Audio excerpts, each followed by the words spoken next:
दिव्यवाणी दिव्यवाणी दिव्यवाणी दिव्यवाणी. देव बरो दीस दिन तुमकां समेस्तांक दिव्यवाणी लाईव्ह कार्यक्रम वीक्षण करच्या तुमकां समेस्तांक म्हजे नामान म्हजे प्रणाम आनी म्हजे वंदन. तुमचे संगी मेळोन हो वेळ देवाच्या हाजरपणान करसूंक आनी देवाचो संदेश आयकून घेवंक आनी त्या उतरांच्या उजवाडांत चलोवंक देवान आमकां एकठांय केलां. तर मोगाचेनो आमी संतीसेम त्रिंदादीक मान करया. भाग्यवंत कुर्साचे कुरवेन निवार आमकां आमच्या देवा आमच्या दुस्मनांतले बापाचे पुताचे आनी पवित्र आत्म्याचे नांवी आमेन. आमच्या समिया जेजू क्रिस्ताची कृपा सदांकाळ तुमचे सगळे आसो. आतां आमी एक गीत गावया. दैवी गायना कोंकणी भक्ती गितांत E26 सोमी म्हजो गवळी कांयच म्हाका उणेना हें कांतार तुमी सगळीं जाणां. सोमी म्हजो गवळी कांयच म्हाका उणेना, सोमी म्हजो गवळी कांयच म्हाका उणेना.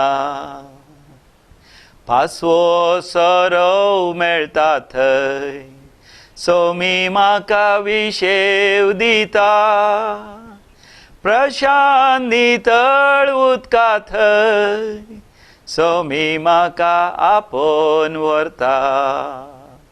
सोमी म्हजो गवळी कांयच म्हाका उणेना, सोमी म्हजो गवळी कांयच म्हाका उणेना. प्रार्थुया. भोवमंगळा सर्गेंचे बापा, तूं आमचो श्रेश्ठ गवळी. तुज्या पुता समिया जेजूक आमचो गवळी केलाय तुवें आनी आमी ताच्या हिंडाच्यो शेळयो. आमचो गवळी समी जेजू आमच्या खातीर आपलो जीवच दिता. तो आमकां बरें करून वळखता आनी आमी आमच्या गवळ्या समिया जेजूक वळखता आनी आमी आमच्या समिया जेजूचो ताळो आयकता. समिया जेजू आमचेर आशिर्वाद घाल. तुज्या बकऱ्यांक तुज्या शेळयांक तुज्या मोगाच्या इश्टांक आमकां कितें साणी नाका. तुज्या मोगांत आरावन धर. तुज्या मोगाच्या वेंगेंत आमकां सासणीक सूख फाव कर. आमची दुखां बसून काड. आमची खंत बेजाराय पयस कर. आमकां दैवीक जाणवायेन भर.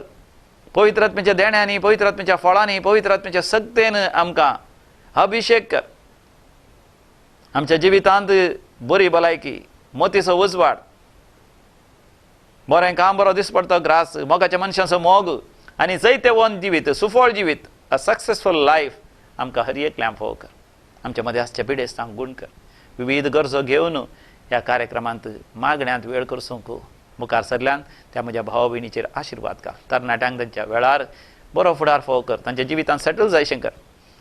जिविताचो सांगातीन आशेतल्यांक वेळार सांगातीन मेळोवन दी आनी तांचे काजर वेळार जावन दी.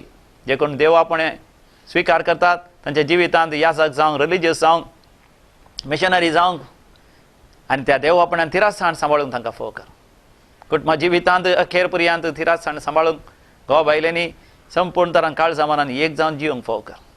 कामनांतल्यांक काम फोव कर बापा. पिडेस्तांक गूण कर बापा. कश्टतरांचे कश्ट हळू कर. दुखेस्तांची दुखां बसून काड. कामाच्या जाग्यार प्रमोशन जावन दी. वेपार वैवट बरो तरान जावन दी. बेळें बरें जावन दी. हरी एका गरजांनी बापा तुज्या भुरग्यांक तूं पाव. हे आमी मागता तुज्या पुता जेजूचे नांवी आमेन. आज मोगाचेनो हांव तुमच्या मुखार दवरतां देवाचें उतर. जुवांसो वांजेल 10 वसर 11वी वळ. Gospel of saint John chapter 10 verse 11.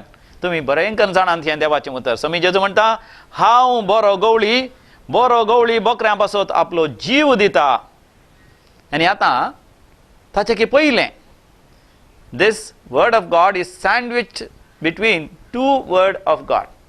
सँडविचच्या बरी हें देवाचें उतराचें वयर एक देवाचें उतर आसा, ताच्या सकला एक देवाचें उतर आसा. वयलें देवाचें उतर जॉन चॅप्टर 10 वर्स 10. जो हांव सांगेल 10 वसर 10वी बोल म्हणटा, सोर येता फकत सोरूंक, जिवेशी मारूंक आनी विबाड करूंक. हांव आयलां तांकां जिवीत मेळो म्हण, भरोन वमतोच्या मापान तें मेळो म्हण.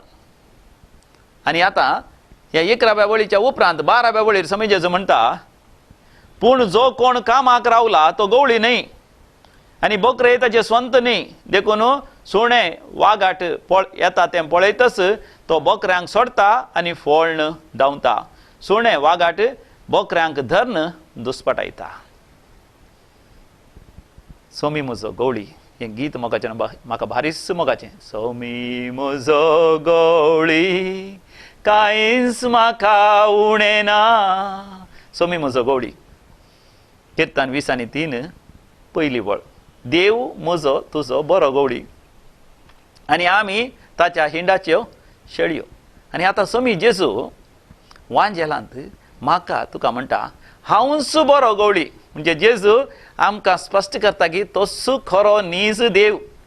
आनी देवाचो पूत वेळा काळा पुर्वीच देवासो आसलो, देवान ताका रचूना, देवा तावन उपजाल्लो, आमच्या खातीर तो मनीस जालो आनी तो म्हाका तुका म्हणटा हांव बरो गवळी. ह्या एका शब्दाचो अर्थ कितें आनी हो अर्थ समजल्या वेळार मोगाचें न्हू, म्हजें तें तुजें तें कितली वर्त्या मापान दैवीक खुरपा वाळोन येता मोगाचें न्हू, हें आज आमी जाणा जावया. जेजू हांव बरो गवळी म्हळ्या उपरांत कामाक रावलेल्या गवळ्या विशयांत उलयता, कामाच्या मनशां विशयांत उलयता. म्हणजे थोडे जाण केवळ एक्टींग. ह्या दिसांनी एकलो म्हाका मेळ्ळो, फादर गेल्या त्या फावटी तुमकां हांव मेळ्ळेल्या वेळार तुमी एक्टींग डिरेक्टर जावन आसल्यात, आतां तुमी डिरेक्टर जावन आसात, सुपिरियर जावन आसात. तितल्यार हांवें म्हळें वय पयलीं हांव एक्टींग करनासलो, आतां नीज जावन जीवन आसा. वय मोगाचें थोडे जाण एक्टींग मात्र करतात, वय कामाचे मनीस तशें. ह्या तांकां नीज जावंकूच साध्य जायना. ह्या दिसांनी एका घरांत कोरोना वायरस आयलें, घोवाक बायलेक, देखून तांकां दोगांयकी क्वॉरंटायन केलें. तांकां ल्हानसो भुरगो 1.5 वर्सांचो, ताका आबा व्हडली मांय लागीं दवरला आनी कामाचें चेडूय आसा. हो भुरगो कामाच्या मनशाचें आयकना, केदाळा पळयल्यार रडचेंच, मारचेंच, आबा कडेन आयकना, व्हडली मांय कडेन आयकना. ताका कोण जाय? ताका केवल मम्मी जाय, डॅडी जाय. कामाच्या मनशांक मोगाचें मम्मीचो जागो डॅडीचो जागो घेवंक जायना, आबाकी जायना, व्हडली मांयकी जायना. आवयचो जागो आवयचोच, बापायचो जागो बापायचोच, खऱ्या गवळ्याचो जागो मोगाचें सोमियान जेजूचोच, खऱ्या गवळ्याचो श्रेश्ठ गवळ्याचो जागो देवाचोच जावन आसा. देखून सोमी जेजू आमकां स्पश्ट करता कामां दवरलेल्या गवळ्या आनी खऱ्या बऱ्या गवळ्या मदें कितें ताफावत आसा की म्हण. पयलो ताफावत पळया, बरो गवळी आपल्या कामाचो तो मोग करता. म्हणजे स्वामी जेजू म्हणटा, म्हज्या शेळयांचो हांव मोग करता, म्हज्या शेळयां पासत हांव जीव दिता. आनी थंयसर कामाचो मनीस आसा, तो कितें पळयता, केदाळा सांबाळ मेळटा की म्हणून मात ताका प्रमोद. केदाळा म्हाका पयशे मेळटात, आमी कामाची मनशां परगांवांत हांगासर काम करूं येतात, प्रायवंताची सेवा करूंक घ्या, भुरग्यांची सेवा करूंक घ्या, घरांत काम करूंक. तांकां एकच, केदाळा म्हजे पयशे मेळटात, हांव घरा वचून गांवा वचून म्हजें रीण फारीक करता, या म्हजें म्हणलें घर बांदता, या म्हज्या भुरग्यांक शिकयता आनी उपरांत म्हज्या भुरग्यांक सांगता संतोशान रावता. खंयसर तें काम करता, त्या कामाच्या जाग्यार आसलो आब, व्हडली मांय, या भुरगीं, या ती तरणाटी, ती तांची न्ही. पूण गवळ्याक आसचे बकरे ताचेच. देखून सोमी गवळी म्हणटा आसतना मोगाचें न्हू, केवल आमच्या गोट्यांत या खंय हांगासर भोंवन आसतना आमी पळयल्या शेळयांक पळोवन आमी त्या शेळयां बरी म्हण चिंतचें न्ही. देखून जेजू मंदरसून तो म्हणटा, हांव बरो गवळी, हांव म्हज्या शेळयां खातीर जीव दिता. एक सांकेत मात्र गुर्त मात्र. आमी मोगाचें न्हू, बकरे न्ही, शेळयो न्ही, रेडे न्ही, गोरवांय न्ही, आमी मनजाती न्ही, आमी देवाचीं भुरगीं. आमच्या खातीर स्वामी जेजू मोगाचें न्हू आपलो जीवच दिता. देव मनीस जाता, आमच्या गतीन तो जियेता, आमची पातकां तो ताचेर घेता, आमचो शिराप ताचेर घेता, आमच्या पातकाची शिक्षा ताचेर घेता आनी आमच्या खातीर कुर्सार मरोन आपले रगत वारयता, अखरेसो थेंबो रगत वारयता. आपलो जीवच आपल्या बापाच्या हातान समर्पण दिता. बापा तुज्या हातान म्हजो आत्मो समर्पण दिता म्हूण सांगून तो मरता. पूण मोगाचें न्हू, कामाचो मनीस केदींच शेळयां खातीर मरना, केदींच आपल्या बकऱ्यां खातीर म्हणजे आपल्या दुनियाच्या बकऱ्यां खातीर मरना. तो कितें करता, सुणें वागाट आयिल्लें पळोवन तक्षण तो धांवता. देखून पोरण्या तेस्तामेंतांत दावीद एक बरो गवळी जावन आसलो, ताच्या शेळयांचो ताणें इतलो मोग केल्लो की तो कितें करता, एक फावटी सिंह आयिल्ल्या वेळार सिंहा कडेन झुजता. सिंहाक झुजाचे जाल्यार सिंहाचे दांत मडीचे आनी ताजे नाक्षे मडीचे. सिंहाक कसो मडीचे, सिंहाक मरता आसतना ताणें कितलें साबलें आसतलें, दाविदा कितले आंगार घाय जाले आसतले, जाल्यारय तो आपल्या शिड्यां खातीर त्या सिंहा कडेन झुजता. आनी एक फावटी तो आश्वेला कडेन झुजलो. He fought with the lion and he fought with that आश्वेल बेर आनी ही रेस्क्यूड द शीप. बरो गवळी आपल्या शेळयां खातीर मोगाचें झुजता. आनी एक बरो गवळी कितें करता, जबाबदारी आपणाची करून घेता. तेंच काम आसा मनीस कितें करता, ताका एक तें ड्युटी, ताका एक काम तें बरो ताका निराश जाता, तो पुरो जाता. हांव आर्नॉल्ड सेंट्रल स्कुलांत थोडी वर्सां आसलो, पुना गेल्ल्या वेळार मदें एक फावटी थंयसर एडमिनिस्ट्रेटर जावन आसलो. सकाळीं 8 वरार आमची इस्कॉल सुरू जाताल्यार हांव 7 वरार थंय पावतालो. सकाळीं बेगीन म्हजें मिसाचें बलिदान जाल्लेंच बेगी उबें रावन म्हणल्या बरी पास्क जेवण इस्रायलान जेविल्ल्या बरी बेगीन जेवण हांव धांवतालो इस्कॉला वचून सगळें कॉम्पाउंड भोंवतालो. कॉम्पाउंडान खंय येयल्लें एक कितें कोयर पडल्यार हांवूच शिंचतालो स्वता. खंयसर उदक आनी पडलां जाल्यार हांवूच पुसतालो. आनी त्या इस्कॉलाक ग्रेस्तांतलीं ग्रेस्त भुरगीं येतालीं, ग्रेस्तांचे भुरग्यांचे आवय बापूय येताले, व्हडले व्हडले व्यापारिस्त थंयसर येताले. आनी तांणी म्हाका पळयल्या वेळार थोडी भुरगीं विचार, father please do not do that work, that is a work of a servant. Father you don't do that. हांवें म्हणचें अरे I am not a servant, I am the owner of this school and then I have to do this because it is mine. म्हजें इस्कॉल तें, म्हज्या SVD ह्या जागांच्या म्हज्या संस्थेचें इस्कॉल. देखून म्हाका थंयसर पुसूंक, मेळ्यां काडूंक, ह्या गार्डन करूंक, झाडां लावंक, ह्या झाडांचें काम करूंक, ह्या टॉयलेट सयत क्लीन करूंक म्हाका कसली लज बघना. म्हाका ती ड्युटी न्ही, तें म्हजें इस्कॉल, आमचें इस्कॉल, दैवीक शब्दाच्या मिशनरी मेळाची SVDचें इस्कॉल. देखून म्हाका कितलो म्हाका ताचो मोग, बऱ्या गवळ्याक म्हाका आपल्या कामांत तितलो मोग आसता. देखून जेजू म्हाका म्हणटा हांव एक बरो गवळी म्हळ्यार हांव तुमची आवय, हांव तुमचो बापूय, म्हाका तुमचो मोग आसा. तुमचें नांव हांवें म्हज्या ताळव्या हाताचेर कांतयलां. तूं म्हजो, तुजे वणदी सदांच म्हज्या दोळ्या मुखार आसात. एक आवय आपल्या भुरग्याक विसरत जाल्यार हांव तुका विसरचना. पर्वत पळमेती दोंगर हालोवंक लागतीत पूण म्हजो विस्वासी मोग केदींच तुका सांडचो ना. म्हाका ह्या कोरोना व्हायरस करता वेळार कितले जाण कितले नमण्याचे कश्ट तुमी सोंसल्यात. हर एकल्या एका रितीन नाजाल्यार एका रितीन म्हाका तुमकां कश्ट सोंसचे पडल्या कोरोना व्हायरस करता वेळार. म्हजो एक इश्ट मुंबयंत ताका HIV AIDS पिडा आसा. जाल्यार 12 वर्सां पयलें काजो जाल्ल्या सुरवेर ताजे बायलेक घेवन आयिल्लो. त्या दाळ तांकां कळ्ळें ताका HIV AIDS आसा म्हण. भियेलो ताज्या बायलेक जालां म्हणून बायली भियेलें. पूण मोगाच्यान ती मागण्याक आयिल्ल्या उपरांत तुमकां सांगता कित्याक तुमकां तांची वळख आसची ना, खंय आसा म्हण गोतना. मोगाच्यान देवान केदो व्हडले आशिर्वाद तांचेर घालां पळया. घोवाक HIV AIDS आसलें पूण बायलेक जावना. काजर जाल्यार सांगात येयल्या आनी ताजे उपरांत तांकां भुरग्यां जालें. भुरग्याक HIV AIDS ना, बायलेक ना. ताजे उपरांत मोगाच्यान आतां ह्या दिसांनी कोरोना व्हायरसा वेळार ताका कोरोना व्हायरस पिडा आयली. कामार आसा ती, बरें आसा, सगळे आशिर्वाद बेसांव तांकां मेळ्ळा. देवा थंय आयिल्ल्या वेळार मोगाच्यान आमकां दुखाच्या सागोरांतल्यान देव तडपटी उतरायशें करता, कश्टा संकश्टाच्या सागोरांतल्यान उतरायशें करता.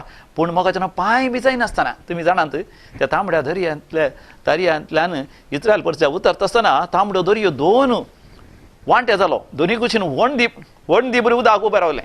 एक 2 फीट 3 फीट न्ही, दर्यो कितलो गुंड आसता, 50 फीट या 100 फीट उदक. एक 10 माळयेच्या बिल्डिंगा तितलें उदक उबें रावता दोनी कुशीन. मदें वाट लगभग 100 लाख लोक. तुमी चिंता 100 लाख लोक चलोन वचचे जाल्यार एका राती भितर सगळ्यांनी उतरोन वचचे जाल्यार खंडी जावन एक 50 फीट रुंद आसचे तो जागो. आनी ते 50 फीट रुंद जागो दर्याच्या गुंडायत आमच्याच बांयंत या आमच्या वळान सयत कितें आसता, उबीर आसता, माती मोव आसता. रस्त्यार सयत भणकले पडल्यार 4-5 फावटी व्हेकलां गेल्यार थंयसर उबीर केद आसता. त्या दर्यांत कितली उबीर आसची आसलें. सुक्या दर्नीर उदक नामात न्ही, घट्ट फातराटी सुवात म्हणल्यार बरी घट्ट सुवात, पांय बी नासतना. आनी हो भाऊ मोगाच्यान ह्या दिसांनी ताका ताप आयलो, आस्पत्रेक गेलो आनी आस्पत्रेन जावन म्हजे कडेन उलयता. तो ICUन जावन म्हजे कडेन उलयता, फादर म्हाका काळो फुमार जाल्ल्या बरें जाता, लंग्सांत भरल्ल्या बरें जाता, मरता अशें म्हाका म्हाका दोळ्यांक काळोख येता. देवानच म्हाका दोळ पर्यंत वाचयलें. ही पिडा येवन आतां 20-25 वर्सां जालीं. HIV AIDS ताजे वयल्यान हें कोरोना व्हायरस आयला. देव तुका सांडिना, देव तुका सण घालिना. हांव ताका सांगून आसलो सोमी तुजो गवळी ताका सुला मार. वय फादर हांवें तेंच गीत गावचें. आयज ती सयत तो तेंच गीत गाता. सोमी म्हजो गवळी कांयच म्हाका उणें ना. सगळ्या म्हज्या जिवितांत सर्वेस्वराचो सांगात म्हज्या सांगात आसतलो आनी हांव सर्वेस्वरा सवें सदां काळजी येतलो. म्हाका जेन्ना ही ताची उतरां आनी देखून म्हाका जेन्ना त्या कोरोना व्हायरस जाता न्ही तो संपूर्ण तरान बरो जावन आतां घरा आयला. आतां बरो तरान जिवन आसा. बायले सांगता भुरग्यां सांगता म्हाका जेन्ना आमचो स्वामी जेजू आमचो बरो गवळी म्हणून म्हाका जेन्ना म्हाका तुका तो सांगता. म्हणटसून जेजू म्हणटा म्हजे बोकरे म्हाका वळखतात, म्हजो ताळो आयकतात. म्हाका जेन्ना स्वामी म्हजो गवळी म्हणून आमी सांगता आसतना देव ताच्या तर्फेन म्हाका जेन्ना ताची जबाबदारी आमकां सांगता. हांव बरो गवळी, हांव तुमची जतन घेता, हांव तुमच्या खातीर जीव दिता. आतां तुमच्या तर्फेन तुमी म्हजो ताळो आयका जाय. म्हाका जेन्ना आमी बऱ्या गवळ्याचो ताळो आयका जाय. जेजूचो ताळो हांवें तुवें आयका जाय. तूं जेजूचो ताळो आयकोन आसाय गी. तुज्या इस्काला वेताय, तूं इस्काल शिकताय, परतून परतून देव तुज्या लागीं उलयता गी. उलयता गी ह्या रितीन शीक. अशें तूं मोबायलांतल्यान पयस राव, टीव्हींतल्यान पयस राव. अशें तूं बरें करून शीक. आवय बापाय विदेय जा, खालतो जा, मास्टरांक टिचरांक विदेय जा. देव तुज्या लागीं उलयता गी तुज्या बिझनेसान. तुजें बिझनेस अशें चलय जाय. देव तुज्या लागीं उलयता की तुज्या व्यापार वयवटान. देव तुज्या लागीं उलयता की तुज्या कामाच्या जाग्यार. देव तुज्या लागीं उलयता की तुज्या काजारी जिवितांत तुज्या बायलेक कशें सांबाळूंक जाय, तुज्या घोवाक कशें सांबाळूंक जाय, तुजें काजारी जिवीत कितलें आपुरबेन पवित्रपणी तुवें सांबाळूंक जाय. देव तुज्या लागीं उलोवन आसा की तूं शॉपिंग करूंक गेलाय, थंयसर तुज्या सांगाता तुजी आवय बापूय ना, भाव भयणी नात, ह्या तुजी बायल सयत तुज्या सांगाता ना, थंयसर एक सोबीत चेडून तुका दिसता. ताजेर दिश्ट घालता आसतना जेजू तुज्या काळजांत उलयता की तुजें पवित्रपण सांबाळ म्हणून. कोणीच नांद घरांत ते मोबायल पळोवन आसाय, तुजें इंटरनेट पळोवन आसाय, तुका नाका जाल्लें एक सायट पळया म्हण जाता, त्या वेळार जेजू तुज्या काळजांत उलयता गी. खंय एका जाग्यार तुका सोरूंक अवकाश आसा, लुटूंक अवकाश आसा, कोणाचे पयशे आपारसूंक अवकाश आसा, कोणीय पळयनात, कोणाकय कळना. देव तुज्या लागीं उलयता गी. म्हाका जेन्ना हांवें तुवें देवाचो ताळो आयकोंक जाय. चवथी विशय म्हाका जेन्ना जेजू म्हाका तुका सांगता. जेजू म्हाका जेन्ना संपूर्ण तरान ताच्या वावरा खातीर समर्पीत करता. जेजू एक फावटी संवसाराक आयलो, तो म्हणटा सोम्याचो स्पिरीट म्हजेर आसा, ताणें म्हाका मागला सोम्याचें वरस परगट करच्या खातीर, देवान दिल्लें मेसांव जारी करच्या खातीर म्हाका जेन्ना बरो गवळी सोमी जेजू आपणाचें जिवीतच समर्पण दिता. तेंच कामाचो मनीस जाल्यार, भाड्याचो मनीस जाल्यार तो म्हाका जेन्ना केवल नांवा परतेंच काम करता. तो राखता केदाळा हें काम जावन हांव रिटायर्ड जाता कोणा. आनी जर तो रिटायर्ड जावंक गेल्लो वेळ जाल्यार ते रिटायर्ड जातात. हांवें म्हणचे थोडे जाण रिटायर्ड जातात, थोडे टायर्ड जातात, पुरो जाता काम कर, आनी थोडे रिटायर्ड जातात, आनी थोडे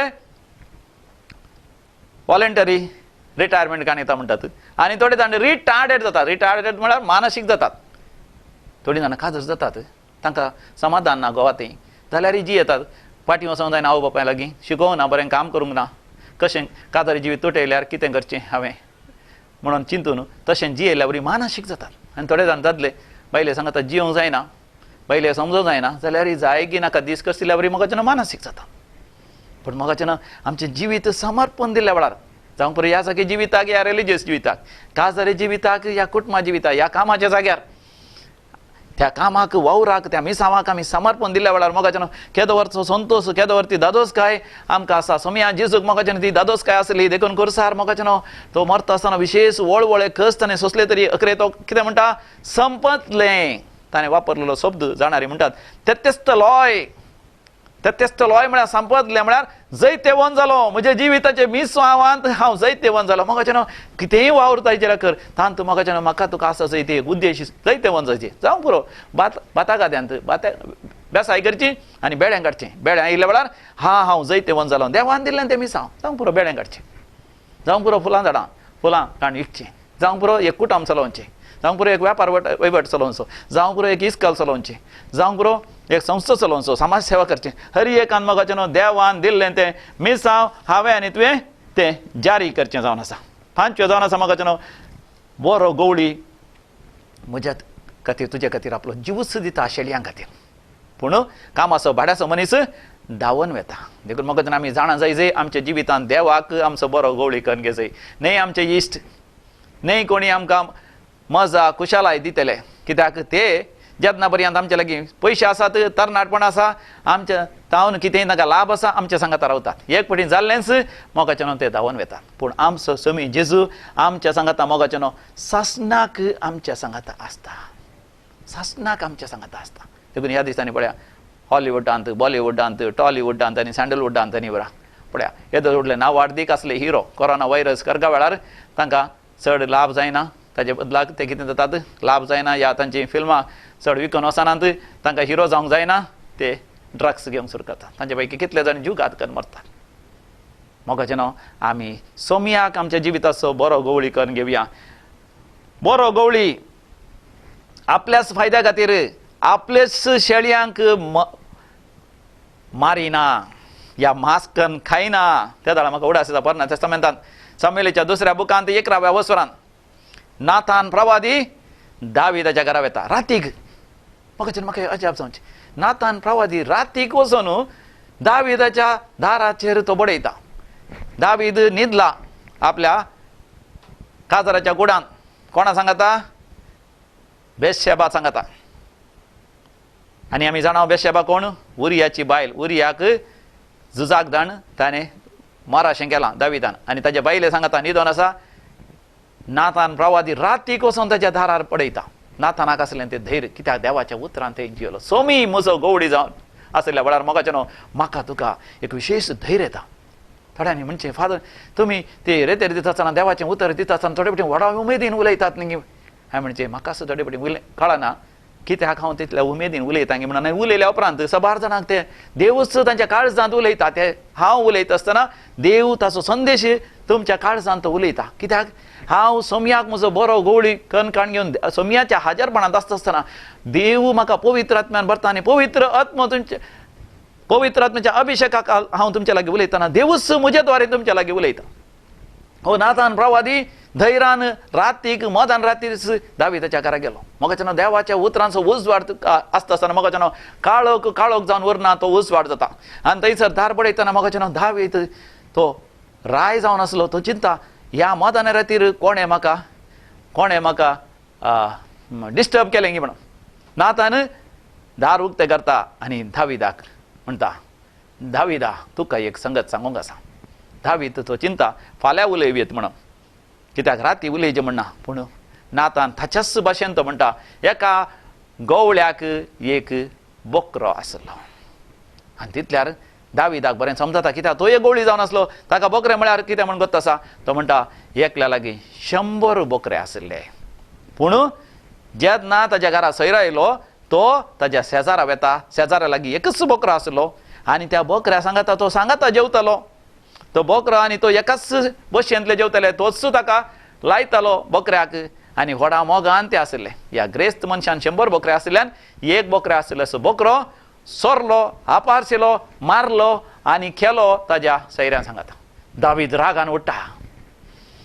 ताची वोल आनी परत देगे उडयता आनी रागान उठोन म्हणटा आतांच या नातान प्रवादी, आतांच वचोन त्या मनशाक आमी लगाड काडया. दांता दांत, दोळ्यांक दोळो, जिवाक जीव काडया ताका लगाड. नातान म्हणटा बोस उठा नाका. दावीद उठलो आसतलो शिव घालचें म्हणून वेचें म्हणून तलवार काडून बोस तो कुंच.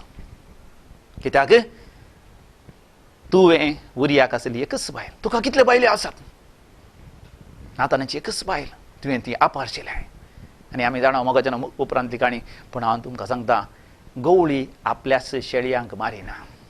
हांव मोगाचें ल्हान आसतना उरलेल्या पाद्रापा सांगचें म्हज्या कुटुंबाच्या सांगता सांगता आमी वचून शेरयो धरतले हांव, साळी धरतले हांव, सोंशे धरतले हांव आनी तळ्यांत वचून कासो धरतले हांव आनी रानांत सुकणीं आल्या ती धरनाण मास करून खातले हांव. पूण ह्या दिसांनी आमकां दैवीकलो रेतीन मंदिरांत जायती सुकणीं आसात. हांवेंच केरळांत हांव ते डाक्सांनी बरें हाडल्यान. पूण एकलो फादर म्हणलो एक दीस नवो सांगसर आयिल्लो ते डाक्क जिवांत बारी बरें दिसता जायते आसात एक मान खावया गी म्हणून. हांवें म्हणलें ना ते खावंक जायनात. कित्याक हांवें बसल्यात ते म्हज्यो तसो मोग आसा म्हाका ते जायनात मारूंक. हांवें हाडून पसरले ते कासो आसा त्या कासवाच्या तळ्यान हांवें हाडिल्ले संत. हांवें हाडले ल्हान आसल्यान खावन तांकां खावंक दिवंक गोड केलें. हांव दे मारना हांव त्यो कोंब हांवें बसलो कोंब हांव मारना. मोगाचे न्हू देव म्हजो तुजो कितलो मोग करता. आमी ताच्या हिंडाचे शेळयो, तो म्हजो मोग करता. तो जावन आसा श्रेश्ठ गवळी. आनी आमी वाचता साम पेद्रोन म्हणचे पयल्या पत्रांत 5व्या वसरांत 4थ्या वळेर, हाचे वरवीं श्रेश्ठ गवळी प्रत्यक्ष जाल्ल्या वेळार केदींस भावाना तसलो महिमेचो मुकुट तुमी जोडूंक पावतेल्यात. केदींस भावाना तसलो मोगाचे न्हू आमकां मान गौरव मेळटा. आमी बरेशेन बरे मार्क्स काडल्या वेळार आमकां रँक मेळटा, आमकां पदक मेळटा, आमकां सन्मान मेळटा. ल्हान आसतना जायते पदकां सन्मान म्हाका मेळटात. आज खंय आसात म्हाकाच गोत्तना. ल्हान भुरग्यांक जायते पदकां मेळटात, व्हड जाल्या उपरांत ती खंय वतात म्हण गोत्तना. पूण मोगाचे न्हू केदींस भावाना तसलो आमकां वर्ल्ड कप मेळटा इंडियाक. पूण 1 वर्स या 2 वर्सां या 4 वर्सां 4 वर्सां उपरांत ते पदक आनी कोणाक वता. मिस वर्ल्ड जातात 1 वर्स 2 वर्सां, तितल्या भितर आनी कोणी मिस वर्ल्ड जातात. पूण मोगाचे न्हू देवान दिवचो तो मुकुट सासणाक बाळच्याचो जालो. सासणाच्या सासणाक मोगाचे न्हू तो मुकुट सोमी जेजू म्हाका तुका दिवंक वता. तर मोगाचे आमी ताका योग्य जाय देखून जुवांच्या वांजेलांत 20 आनी 1 वसरांत 15व्या बळीर तावन आपल्या शिसांत जेवण जाल्या उपरांत जेजू शिमांव पेद्रूक एक सवाल विचारता. शिमांव जॉनाच्या पुता, तूं म्हजो मोग करताय की? शिमांव पेद्रू बगलें आसतलें. होय, घरांत म्हजी बायल घेताळी विचारता तूं म्हजो न्ही जावन मोग करताय की ना म्हणून. थोड्यांक मोगाचे न्हू विचारतात न्ही जावन मोग करताय की ना म्हणून. तुका विचारला न्हू पुरो. देखून शिमांव पेद्रूक दुखलें. पूण जेजून म्हळें जर तर तूं म्हजो मोग करताय सरय म्हज्या शेळयांक. आमी जर तर मोगाचे न्हू बऱ्या गवळ्याचो मोग करता आमच्या शेळयांचो आमी मोग करी जाय. म्हणजे आमच्या भाव भयणीचो आमी मोग करी जाय. आमी मोगाचे न्हू केवल गवळी जावंक पुरो पाप साहेब जावंक पुरो बेस्पू पाद्र्याप या कुटुंबांत बापूय आवय मोगाचे न्हू आमी देवान नेम्यालेले ल्हानशे गवळी, श्रेश्ठ गवळी, वर्त गवळी आमचो देव. देवान मोगाचे न्हू आमच्या कुटुंबाच्या सांद्यांक आमच्या सांगात असल्या मनशां हापच्या हातान दिला. दैवी कुलरेतन मंदिरांत हांगासर स्वयंसेवक आसात, आमच्या सांगात काम करतात, वॉलंटियर्स, विनवणेचे पंगडाचे आनी सगळे आमी सांगात वावरतना मोगाचे न्हू तांची बरी कन्न हांवें जतन घेवंक आसा.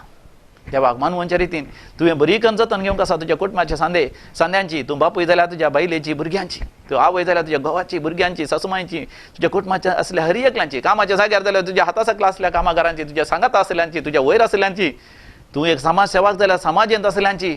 मोगाचे न्हू एका बऱ्या गवळ्या बरी आमी तांची जतन घेवन बऱ्या गवळ्याचे खरे शेळयो हांवें आनी तुवें जाय जाय. बरो गवळी समी जेजू आमा समेस्त तांचेर आशिर्वाद घालूं. तर मोगाच्यान आमी सर दोळे धांपया. समी जेजूचें दर्शन आमी घेवया.